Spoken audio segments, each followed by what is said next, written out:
Apalagi orang tua yang mikir, oh nyari sekolah kurikulumnya harus bagus nih, kurikulumnya bagus.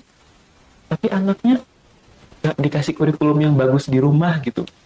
Itu ya gimana ceritanya kita mau nuntut sekolah anak saya nanti jadi lulusan yang keren dari sini gitu.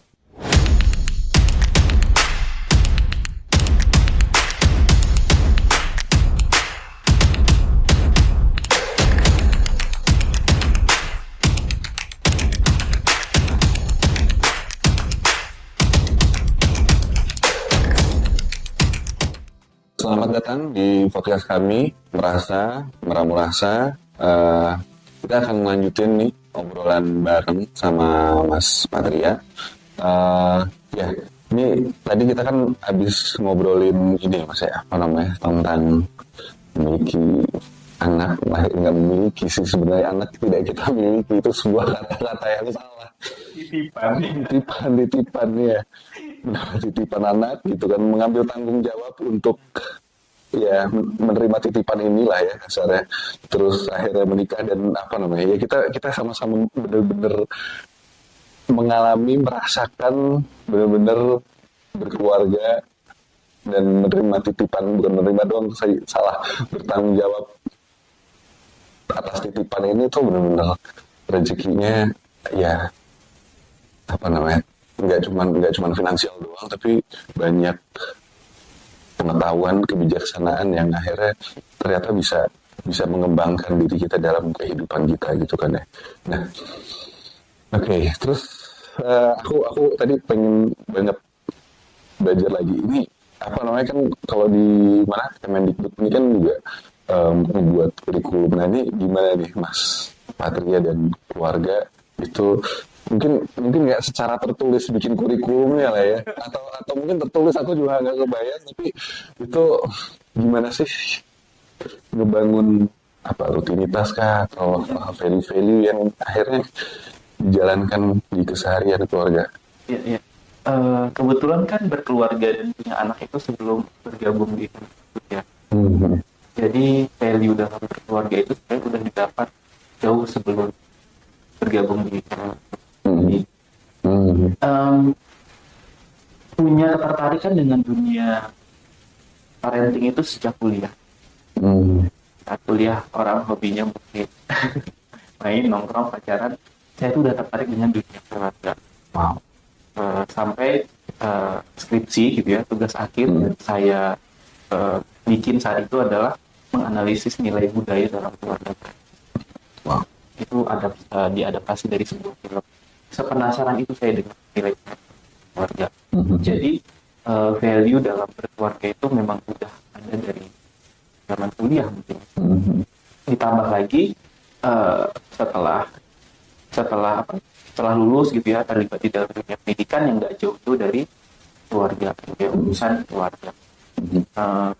Dan ikut komunitas ya, mungkin ada di Bandung dari perpustakaan anak dan ruang terbuka. Saya gabung ke situ dan bisa dibilang saya kaum minoritas ya, karena di situ rata-rata ibu-ibu.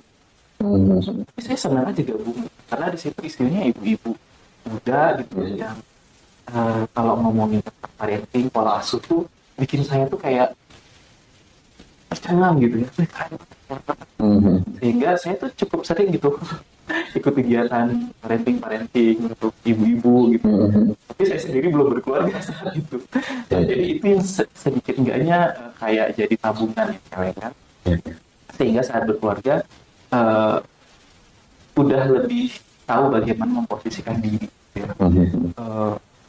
Dari film Prancis yang saya analisis saat tugas akhir, saya jadi menyadari bahwa peran seorang laki-laki di dalam rumah tangga itu ternyata bukan hanya bekerja gitu ya, tapi punya tanggung jawab untuk anak gitu. Bahkan saat dia masuk lebih jauh dan lebih dalam terhadap dunia anak-anaknya, dia akan rela untuk meninggalkan pekerjaannya karena dunia anaknya jauh lebih menyenangkan, jauh lebih berdampak jangka panjang daripada pekerjaan yang digeluti.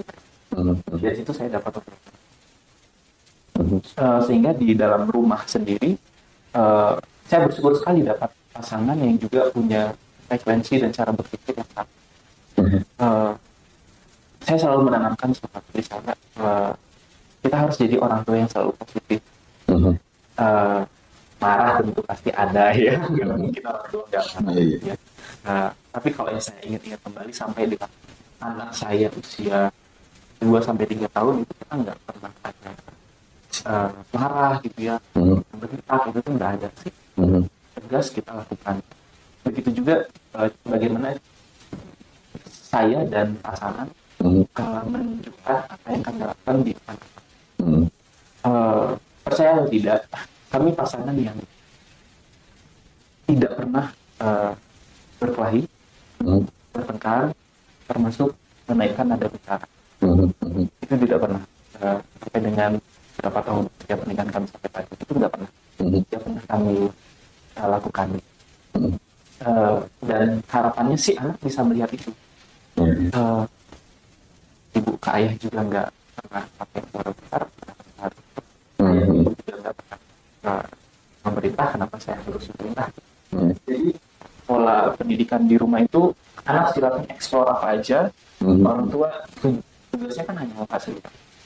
Dan saya nggak berekspektasi jauh anak saya nanti akan, saya sekarang udah masuk TK, jadi anak yang pintar gitu ya di ekskul menarinya, jadi anak yang jago kognitifnya, enggak. Salah satunya yang saya inginkan adalah bagaimana anak-anak saya ini tumbuh jadi manusia yang bijaksana aja. Dia tahu apa yang baik, dia tahu apa yang buruk, dia tahu kalau dia melakukan hal kecil ini itu tidak disukai oleh orang lain, dia tahu apa yang kalau dia lakukan ini orang lain akan suka. Masih sesederhana itu, tidak harus berkompetisi, tidak harus kompetitif. Karena kayaknya yang jadi tantangan adalah berkompetisi dengan diri sendiri. Jadi itu sih harapan lewat pendidikan pola asuh positif yang tepat hati ini. Iya, mantap sih, mantap ya. Aku bahkan sempat kepikiran pertanyaan sih, gimana ya caranya supaya kayak entah dari pemerintah kali atau gimana gitu, itu adalah bikin kayak kurikulum parenting gitu atau pelatihan jadi orang tua gitu. Iya. Nah itu juga hal yang menurutku menarik gitu ya. Kalau kita ngomongin pendidikan, itu tuh kan sebenarnya nggak bisa lepas dari dunia pola asuh ya, dunia parenting ya. Betul. Menurut saya tantangan terbesar di pendidikan di Indonesia saat ini sebenarnya dalam aturan-aturannya gitu ya, dalam kebijakan-kebijakannya, selalu ada porsi di mana peran orang tua itu selalu ada, apapun bentuk kurikulumnya ya, walaupun saya tidak mengkaji kurikulum yang lama kurikulum ATSP, kurikulum yang sebelumnya, tapi saya yakin pasti ada peran orang tua, masyarakat, stakeholder itu pasti ada. Tapi tantangannya adalah bagaimana ya kita bisa mengubah mindset masyarakat kita yang saat mereka punya anak lalu dititipkan dalam tanda kutip ke lembaga pendidikan, itu bukan jadi anak yang menjadi beban untuk lembaga pendidikannya atau untuk gurunya. Iya nggak sih? Gitu, gatal banget sih, karena aku juga terutama anak pertamaku itu ngerasain 3 sekolah swasta di Bandung gitulah ya. Ya masing-masing punya kurikulumnya ya, sebenarnya bagus-bagus, kita istilahnya berusaha untuk milih yang bagus juga kan sebagai orang tua, value sekolahnya juga bagus-bagus, tapi memang akhirnya yang lucu dan di luar kontrol kita adalah banyak orang tua yang istilahnya ya udah nih anak saya tolong didik, terus tiba-tiba kalau misalnya anaknya kenapa yang misalnya anak saya itu, ya aku juga sebuah nggak masuk akal. Kenapa ini tetap rumahnya penting gitu kan. Iya. Nah itu di sekolah-sekolah swasta dengan kurikulum bagus. Bayangkan sekolah-sekolah di Indonesia pada umumnya itu masyarakat kita kan masih mindsetnya ya nitipin anak ke sekolah harapannya anaknya jadi bagus gitu. Ya. Nah, itu yang mindsetnya harusnya kita balik dong gitu. Harusnya kita sudah menyiapkan anak kita dengan kualitas yang bagus sebelum dititip ke sekolah. Ini contoh kecil yang saya dan istri sama-sama lakukan. Sampai dengan umur anak saya itu 4 tahun, itu kita banyak banget dapat pertanyaan dari orang-orang. Udah usia segini kenapa belum dimasukin ke playgroup? Kenapa belum dimasukin ke TK gitu ya? Enggak, saya bilang di rumah dulu aja sekolah sama orang tuanya. Singkat cerita, istri saya kuliahkan sampai S2 gitu. Banyak yang nanya juga, itu emang mau kerja apa? Lah, jawab jadi ibu untuk ngurus anak itu emang gak butuh kecerdasan. Terus, jadi saya kalau orang-orang tanya anaknya nggak dimasukin sekolah, enggak, sekolah sama ibunya aja di rumah. Karena saya sama istri itu sepakat gitu. Gimana anak ini nanti saat masuk ke sekolah itu udah punya kematangan sosial emosional sesuai dengan usia dia dan udah cukup mandiri. Paling tidak udah lulus lah itu urusan potit ini gitu ya. Tanggung jawab dasar ya. Betul. Jadi kalau anak saya misalnya pengen buang air kecil, walaupun TK itu masih ada dalam tanda kutip tanggung jawab guru untuk mengurus gitu. Tapi saya bilang sama anak saya, kalau mau buang air kecil, buang air besar, kamu udah bisa sendiri. Gitu. Cukup minta teman ibu dulu. Maksudnya bisa nggak sih orang tua tuh dalam mengambil peran di dunia pendidikan untuk anak-anaknya tidak serta-merta, ya udah silakan aja sekolah gitu. Apalagi orang tua yang mikir, oh nyari sekolah kurikulumnya harus bagus nih, kurikulumnya bagus. Tapi anaknya nggak dikasih kurikulum yang bagus di rumah gitu. Itu ya gimana ceritanya kita mau nuntut sekolah anak saya nanti jadi lulusan yang keren dari sini gitu. Itu yang kadang-kadang nggak masuk akal gitu. Apalagi coba kalau kita ini ya, pas ya kita coba lihat berita-berita belakangan ini gitu ya. Orang tua komplain gitu ke sekolah karena anaknya begini. Saya tuh kadang-kadang nanya gitu, kenapa anak Anda bisa bersikap itu di sekolah gitu? Anda di rumah ngajarin apa gitu? Itu harus pertanyaan ke diri kita ya gitu. Anak memaki-maki gurunya sehingga gurunya memberikan kutip pelajaran gitu ya. Lalu orang tua nggak terima ke sekolah. Kan kita jadi bertanya ya, kenapa anaknya berlaku seperti itu di sekolah dan tidak menghargai gurunya gitu kan? Padahal kan itu nilai yang paling dasar kan untuk kita tanamkan ke anak. Jadi kalau ngomongin pendidikan buat anak, yang gak usah jauh-jauh ngomongin sekolah ini punya kurikulum apa, sekolah ini punya kurikulum apa. Dan kamu di rumah punya kurikulum apa dulu buat anaknya gitu. Itu hal yang kronik sih gitu ya. Makanya kalau ngomongin apa sih yang sebenarnya dilakukan oleh pemerintah gitu ya, misalnya, itu tuh tetap ada sebenarnya. Misalnya kalau salah satu sekolah yang anak saya saat ini anak saya sekolah misalnya di salah satu TK, TK-nya itu kebetulan TK negeri.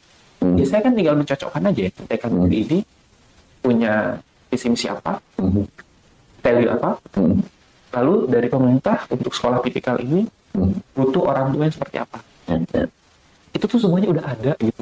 Orang tua harus berperan dalam proses pembelajaran anak, ada komunikasi antara orang tua dan anak terkait dengan perkembangannya gitu. Itu ada gitu. Nah pertanyaannya orang tua mau ambil peran nggak? Ini kan kadang-kadang ya udahlah gimana sekolah aja gitu. Saya sebelum masukkan sekolah anak saya ke sekolah itu memang dirubah, itu mungkin dalam tanda kutip capek banget ibunya ya menangani proses belajarnya, proses memilah hal baik dan hal yang tidak baik gitu ya. Itu kan ditumbuhkan dulu gitu ya, sehingga nanti saat dia ke dunia sekolahnya itu dia udah lebih aware gitu kan, oh ini nggak baik ya, bukan artinya anak saya juga saat ini di sekolah baik-baik aja gitu ya. Saya juga cross check juga misalnya sama gurunya, gimana Pak Ayung, Mbak Ayung nama panggilan mas ya kalau dapat kritik dari atau masukan dari guru ya saya nanti di rumah ya saya ajak ngobrol gitu, ngobrol seperti ini, hal itu tuh tidak baik sekali loh gitu. Kita sampaikan gitu, hal itu disenangi bro, termasuk kalau dia mengalami hal yang dia tidak senangi gitu. Artinya kan orang tua ada komunikasi dengan anak, anak ada komunikasi, ada interaksi dengan guru, dan guru juga ada komunikasi sama orang tua gitu. Ya ini menurut saya cara mendidik yang benar gitu. Nggak semuanya berdiri sendiri ya, dan melimpahkan semuanya sama lembaga pendidikan gitu. Aku mungkin geser ke ini kegiatannya Mas Patria di ranah Kemendikbud nih, ngebangun kurikulum di Indonesia nih, membantu Kemendikbud. Nah itu gimana tuh, apa aja yang Mas Patria lihat, apa aja yang yang lagi seru nih dikerjain di sana? Kalau di Kemendikbud kebetulan aku tuh bantu di strategi implementasi kurikulum. Jadi mungkin ada perbedaannya antara spesifik ke substansi kurikulum gitu. Itu mungkin kalau orang mau tentang gimana asesmennya, gimana proses pembelajarannya. Nah, kalau aku bukan yang ngurusin itu, kebetulan ngurusin strategi implementasi. Gimana guru dan kepala sekolah bisa belajar lebih cepat kurikulum ini, bagaimana guru dan kepala sekolah bisa memanfaatkan sumber-sumber belajar yang ada di tersebut. Sebenarnya kalau yang banyak dilihat 2 tahun terakhir gitu ya, karena ini kan kurikulum baru ya, kita masih terima saat ini statement-statement ganti menteri, ganti kurikulum gitu. Ya sebenarnya nggak salah juga ya, karena memang itu yang kerap kali terjadi gitu. Tapi pertanyaannya, kalau kita ngomongin pendidikan, apakah kita akan stay di satu kurikulum itu sampai berpuluh-puluh tahun? Enggak ya. Dunia berubah, maka kurikulum yang harus diberikan ke murid-murid serta didik itu harusnya menyesuaikan ya. Nah, jadi kalau saya sendiri berdasarkan pengalaman sebelum bergabung ke Kemendikbud saat saya masih jadi guru, yang mungkin saat itu juga misalnya kurikulum 2013. Jadi setiap tahun juga selalu ada penyesuaian kan. Artinya sebenarnya kurikulum itu akan selalu mengikuti perkembangan zaman yang paling pentingnya. Sehingga saat ini lebih banyak melihat bagaimana proses guru dan kepala sekolah gitu ya, mereka belajar tentang kurikulum ini gitu ya. Ya sebagaimana barang baru nyampe di pasaran, kan belum tentu orang-orang di pasaran itu juga senang dengan barang baru. Ada juga yang merasa nggak senang dengan barang baru, ada merasa wah merasa beruntung banget ada barang baru ini gitu. Jadi itu yang mungkin sampai sekarang sedang kita coba terima aspirasinya gitu ya. Karena saya juga spesifik di dukungan, itu juga yang terus kami iterasikan di kementerian gitu ya, bagaimana proses belajarnya biar lebih berpihak sama murid gitu. Nanti dampaknya guru-guru juga bisa bukan hanya berpikir bagaimana saya mau mengajar apa, tapi mengubah mindset itu menjadi ini masuk ke kelas murid perlu belajar apa. Nah, kita ingin sekali melakukan transformasi ini gitu, menciptakan ekosistem guru yang rajin belajar, rajin berbagi, dan juga rajin berkolaborasi. Harapannya kalau ini bisa terbangun di ekosistem pendidikan kita, guru-gurunya nanti jadi semakin bertumbuh gitu ya. Karena kan katanya kalau kamu sebagai guru itu berhenti belajar, ya lebih baik juga mengajar. Karena jadi guru ini kan besar ya menurut saya. Ini peran sebagai guru dan peran sebagai orang tua itu menurutku mirip-mirip. Ini 2 karakter yang sama-sama dididik oleh orang tua, yang mana mereka adalah hasil didikan masa lalunya. Betul. Dan dia dididik saat ini gitu ya, dengan apa yang diketahuinya saat ini, tapi untuk mempersiapkan si anak atau si murid ini untuk ke masa depan. Jadi itu kalau jadi guru maupun jadi orang tua, itu tuh harus punya kesiapan untuk tiga hal itu ya. Eh, Mengambil pembelajaran atau berdamai dengan masa lalunya, tahu dengan hal-hal apa yang ada di saat ini, dan harus siap gitu dengan masa depan gitu ya. Jadi tantangan itu kan besar gitu, sehingga kami fokus gitu di Kemendikbud untuk menciptakan ekosistem yang positif ini. Itu kerja keras yang saat ini saya dan Oke. Nah, ini kan apa namanya ya, Mas Patria ini di ekosistem pendidikan Indonesia inilah yang menerima dan mengalami manis dan pahitnya dan ya asam asinnya juga gitu kan. Nah, ada keresahan apa sih yang sekiranya mungkin dialami atau ya yang dilihat sama Mas Patria terkait pendidikan di Indonesia ini, apa sih yang paling meresahkan sebenarnya? kalau ngomong keresahan, sebenarnya ada dua sisi keresahan yang saya selalu kepikiran gitu. Yang pertama yang tadi yang kita topik obrolan kita tadi, bagaimana mindset orang tua yang bisa menyiapkan anaknya siap masuk ke sekolah gitu. Bagaimana menciptakan ekosistem orang-orang tua yang sadar bahwa pendidikan itu bukan tanggung jawab lembaga pendidikan semata. Tapi di sisi lain juga saya punya keresahan. Bagaimana kita bisa menghasilkan guru-guru yang mengajar itu adalah bagian dari kehidupannya gitu ya. Dalam artian ya bukan sekedar tadi masuk saya mau ngajar ini, tapi masuk dengan penuh kesadaran murid saya butuh belajar apa sih hari ini. Guru-guru, tenaga-tenaga pendidik yang mungkin mereka bukan hanya menjalani ini sebagai profesi aja, profesi rutinitas aja, tapi guru yang punya kesadaran gimana setiap masuk kelas anak murid itu bahagia belajar. Saya rasa itu effort ya buat guru gitu. Ini saya berbicara di luar dari gimana mau guru mau seperti itu, apresiasinya dia tidak cukup gitu ya. Ini saya di luar itu ya. Di luar itu. Tapi kalau kita punya guru-guru seperti itu, saya rasa pendidikan kita ini akan lebih cantik gitu ya, terlihatnya gitu ya. Itu yang kadang-kadang saya rasakan gitu.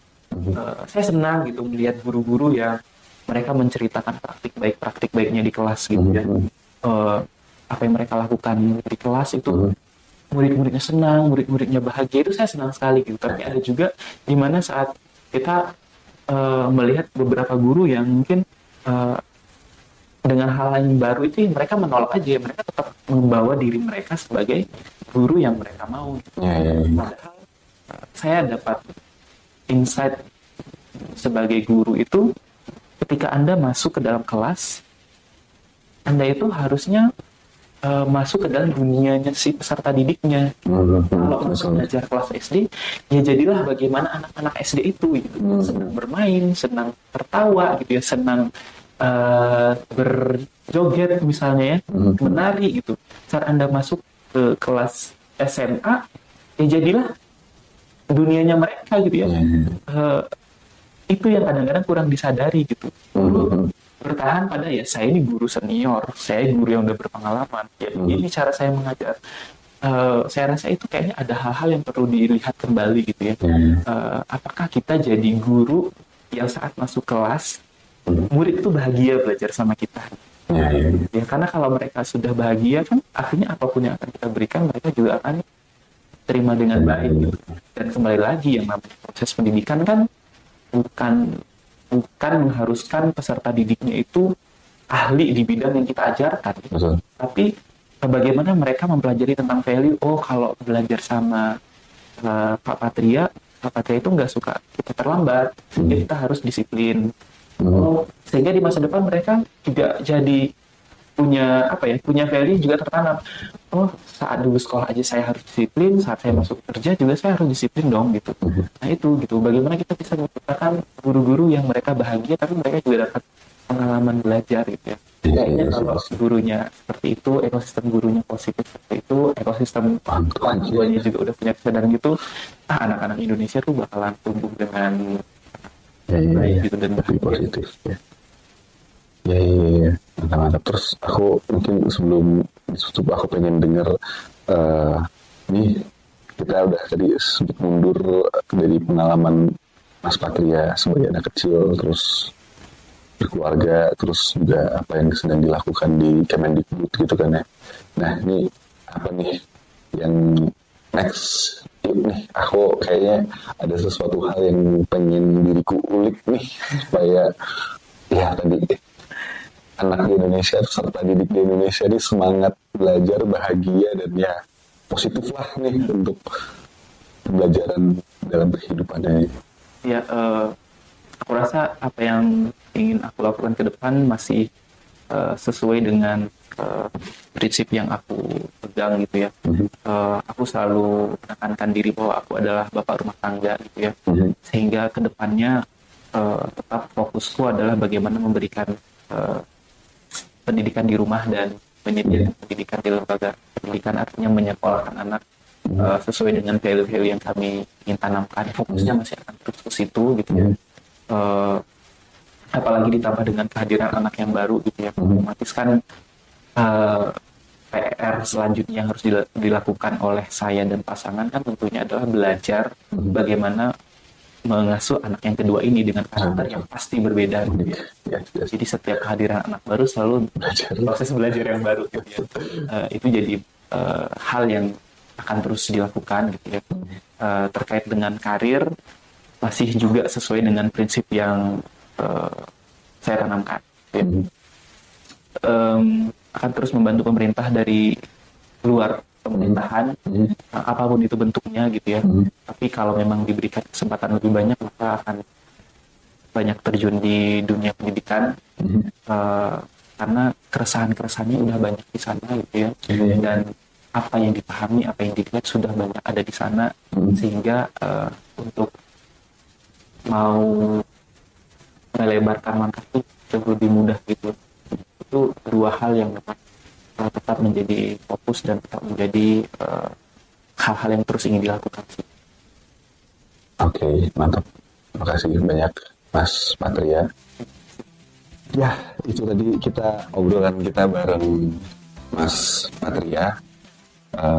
Jadi banyak belajar tentang kehidupan sebagai orang tua, sebagai sosok pendidik, sosok yang punya banyak kesempatan untuk melakukan sesuatu di ekosistem pendidikan Indonesia lah ya. Sangat bersyukur sekali bertemu Mas Patria. Oke, mungkin segitu dulu podcast ini. Terima kasih sudah menonton sampai sini. Jangan lupa untuk klik like, subscribe, dan share-nya, dibagikan video-video podcast kami, dan jangan lupa untuk menonton podcast selanjutnya, dan sampai jumpa. Terima kasih.